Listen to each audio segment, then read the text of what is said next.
వీడియోలో మనం మెటాస్ప్లాయిట్ ఫ్రేమ్వర్క్ అంటే ఏంటి, దాన్ని టర్మెక్స్లో ఏ విధంగా ఇన్స్టాల్ చేయాలో చూసేద్దాం. అంతకంటే ముందు ఫస్ట్ మనం మెటాస్ప్లాయిట్ ఫ్రేమ్వర్క్ అంటే ఏంటో చూద్దాం. సో ఈ టూల్ నేమ్ వచ్చేసి ఏంటి అంటే మెటాస్ప్లాయిట్ ఫ్రేమ్వర్క్ అనమాట. దీన్ని ఎక్కువగా దేనికి యూజ్ చేస్తామంటే పెనట్రేటివ్ టెస్టింగ్ చేయడానికి యూజ్ చేస్తామన్నమాట. అంటే ఇప్పుడు ఫర్ ఎగ్జాంపుల్ ఏంటి అంటే ఒక సిస్టమ్ని కానీ, ఒక హ్యాండ్రాయిడ్ మొబైల్ని కానీ, ఒక సర్వర్ని కానీ హ్యాక్ చేయాలంటే మెటాస్ప్లాయిట్ ఫ్రేమ్వర్క్ అనేది యూజ్ చేస్తామన్నమాట. అంటే పెనట్రేటివ్ టెస్టింగ్కి యూజ్ చేస్తుంటాం. సో ఇప్పుడు ఫర్ ఎగ్జాంపుల్ ఏంటి అంటే విండోస్ 7 తీసుకుందాం. సో విండోస్ 7లో మనకి ఆల్రెడీ ఎటర్నల్ బ్లూ అనే వర్నలబిలిటీ అనేది ఉండిద్ది. సో మనం ఈ మెటాస్ప్లాయిట్ని యూజ్ చేసి ఏం చేస్తామంటే ఫర్ ఎగ్జాంపుల్ ఈ విండోస్ 7 అనేది మన నెట్వర్క్లో కనెక్ట్ అయ్యి ఉంటే అప్పుడు మనం ఏం చేస్తామంటే ఆల్రెడీ మెటాస్ప్లాయిట్లో ఫ్రేమ్వర్క్లో ఆ ఎటర్నల్ బ్లూకి సంబంధించిన ఒక ఎక్స్ప్లాయిట్ అనేది, అంటే సపోజ్గా ఏదైనా వర్నలబిలిటీ ఉందనుకోండి, దాన్ని మనం ఎక్స్ప్లాయిట్ చేయాలి అంటే మనకు ఒక ఎక్స్ప్లాయిట్ అనేది కావాలన్నమాట. దానికి సంబంధించిన ఎక్స్ప్లాయిట్ కావాలి కాబట్టి అది ఉంటేనే మనం చేయగలుగుతాం. సో అటువంటి ఎక్స్ప్లాయిట్ ఏవైతే ఉన్నాయో, సో ఇప్పుడు నేను చెప్పేది ఏంటి అంటే ఎటర్నల్ బ్లూ ఒకే దానికి సంబంధించిన ఒక ఎక్స్ప్లాయిట్ ఉండిద్ది అని చెప్తున్నాను. బట్ ఇందులో అన్నిటికీ సంబంధించిన అంటే మ్యాక్సిమం వర్నలబిలిటీకి సంబంధించిన అన్ని ఎక్స్ప్లాయిట్స్ అనేవి ఈ మెటాస్ప్లాయిట్ ఫ్రేమ్వర్క్లో అయితే ఉంటాయి డిఫాల్ట్గా. సో ఆ ఎక్స్ప్లాయిట్స్ని యూజ్ చేసుకొని మనం సిస్టమ్స్ని కానీ, సర్వర్స్ని కానీ, లేదా హ్యాండ్రాయిడ్ మొబైల్ని కానీ హ్యాక్ చేయొచ్చు. ఇప్పుడు ఆ విండోస్ 7లో ఎటర్నల్ బ్లూ అనే వర్నలబిలిటీ ఉంది కాబట్టి అదే ఎక్స్ప్లాయిట్, దాని యొక్క ఎక్స్ప్లాయిట్ వచ్చేసి మెటాస్ప్లాయిట్లో ఫ్రేమ్వర్క్లో ఉండిద్ది కాబట్టి దాన్ని యూజ్ చేసుకొని దాన్ని సింపుల్గా ఎక్స్ప్లాయిట్ చేస్తామన్నమాట. సో సింపుల్గా హ్యాక్ చేసేసి యాక్సెస్ కూడా తీసుకుంటాం అనమాట. సో ఓన్లీ ఎటర్నల్ బ్లూకి సంబంధించిన ఎక్స్ప్లాయిట్సే కాకుండా ఇందులో అన్ని సిస్టమ్కి సంబంధించిన మ్యాక్సిమం 90% వర్నలబిలిటీకి సంబంధించిన ఎక్స్ప్లాయిట్స్ అనేవి ఇందులో ఉంటాయి. సో వాటిని యూజ్ చేసుకొని సిస్టమ్స్ని కానీ, సర్వర్స్ని కానీ, లేకపోతే హ్యాండ్రాయిడ్ మొబైల్స్ కానీ ఇలాగ ఎక్స్ట్రా అనమాట ఇంకా అయితే ఎక్స్ప్లాయిట్స్ చేస్తూ ఉంటాం. అండ్ అలాగే పెనట్రేటివ్ టెస్టింగ్కి కూడా యూజ్ చేస్తూ ఉంటాం. దీన్ని మనం మెటాస్ప్లాయిట్ ఫ్రేమ్వర్క్ అని అంటాం అనమాట. దీన్ని ఒక పవర్ఫుల్ ఫ్రేమ్వర్క్ అని కూడా చెప్పుకోవచ్చు. సో ఇప్పుడు ఇది మన ఆండ్రాయిడ్ మొబైల్లో మన టర్మెక్స్లో ఏ విధంగా ఇన్స్టాల్ చేసుకోవాలో చూసేద్దాం. ఎందుకంటే మనకి ఫర్దర్గా మొబైల్ హ్యాకింగ్ అనేది ఈ మెటాస్ప్లాయిట్ ఫ్రేమ్వర్క్లో అయితే యూజ్ చేస్తామన్నమాట. సో ఒక పేలుడ్ని క్రియేట్ చేసి టార్గెట్కి పంపించి మనం ఎక్స్ప్లాయిట్ చేస్తాం. సో అది మన మొబైల్లో ఏ విధంగా ఇన్స్టాల్ చేసుకోవాలి, టర్మెక్స్లో మెటాస్ప్లాయిట్ ఫ్రేమ్వర్క్ అనేది ఏ విధంగానో ఇప్పుడు చూసేద్దాం అనమాట. దానికోసం ఫస్ట్ ఆఫ్ ఆల్ మనం ఏం చేయాలి అంటే మన టర్మెక్స్ని అయితే ఓపెన్ చేయాలన్నమాట. సో నేనైతే నా టర్మెక్స్ని అయితే ఓపెన్ చేస్తున్నాను. సో ఇప్పుడు మనం మన టర్మెక్స్ని ఓపెన్ చేశాక ఫస్ట్ ఆఫ్ ఆల్ ఏంటంటే అప్డేట్ చేయాలన్నమాట. సో ఏపీటీ అప్డేట్ అని చేస్తున్నా. అప్డేట్. సో అప్డేట్ అవగానే నెక్స్ట్ అప్గ్రేడ్ కూడా చేయాలన్నమాట.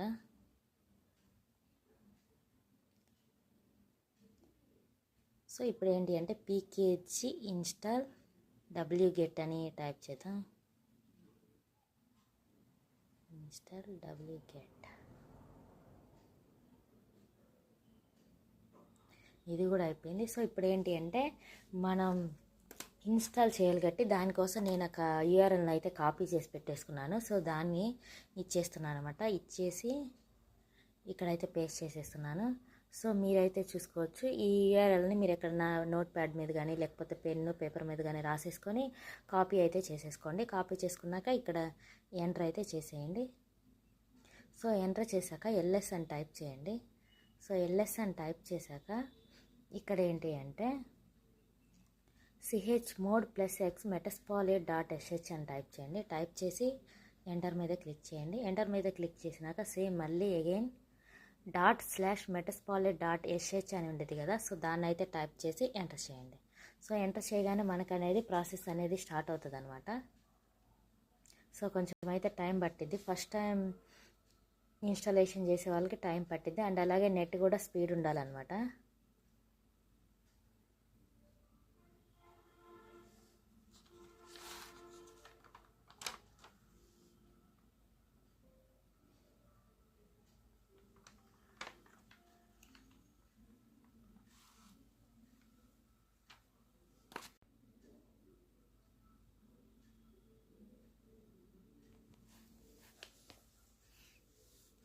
సో డౌన్లోడ్ అయితే అవుతుంది.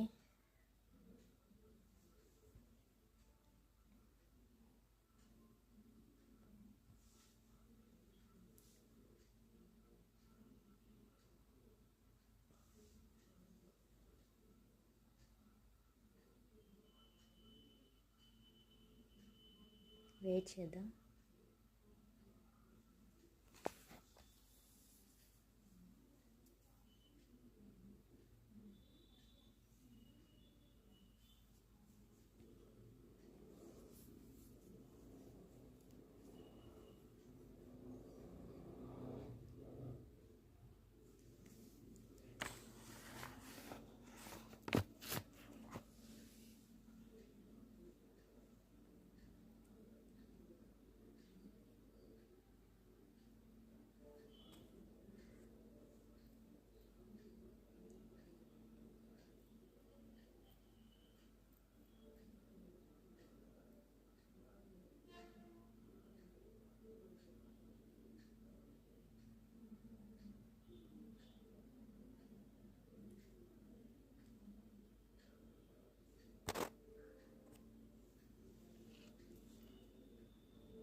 ఫస్ట్ టైం ఇన్స్టాలేషన్ చేస్తున్నాం కదా, సో కొంచెం టైం అయితే పడుతుంది, వెయిట్ చేయాలి.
సో మనకనేది డౌన్లోడ్ అయితే కంప్లీట్ అయిపోయింది అనమాట.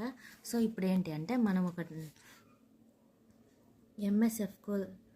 ఎంఎస్ కన్సోల్ అనే దాన్ని టైప్ చేసేద్దాం. సో ఎంఎస్ కన్సోల్ అని టైప్ చేసి ఎంటర్ చేయాలన్నమాట.